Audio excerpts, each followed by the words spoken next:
These protests, of course, have been going on for months now. Remember, they started all the way back in May, and they're still going on now through September. So clearly, this time, this year, this movement feels different, at least for Spokane.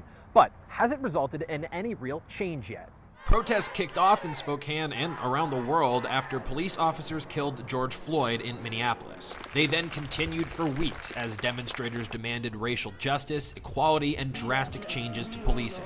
What do we want? Defund the police! What do we want? Defund the police! The marches got somewhat smaller over time, but the movement has far from died down. We're still here, right? So we mean it. We're not playing. Nothing is going to derail us. Nothing is going to bring us down. All the decisions, like the decision that just came across with Breonna Taylor, that's meant to be really demoralizing, right? On some message, on some level.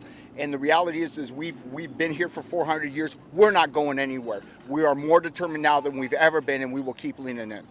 The movement has secured some potential victories. Spokane Public Schools passed a race equity resolution and is poised to prohibit campus resource officers from arresting students. The Spokane City Council voted down a contract with the police union that many saw as severely lacking when it came to accountability. And City Council has issued resolutions about other equality initiatives they may pursue. Still, most of those policies haven't been enacted yet, so not too much has changed on the ground. I haven't necessarily seen anything that just went like, wow, we're there, They're all like incremental movements. I think the legislation that's going to matter is still coming. That's why organizers say they need to keep the pressure on. And based on the turnout and the passion at this march, they're optimistic that's something Spokane can do. This is a long fight. It's going to take all of us to come together as a community over the long term. So much left to be desired, but there's been some great stuff. There's been some great proclamations, there's been some great decisions, and it's just barely scratching the surface. We have so much further to go, and we cannot afford to think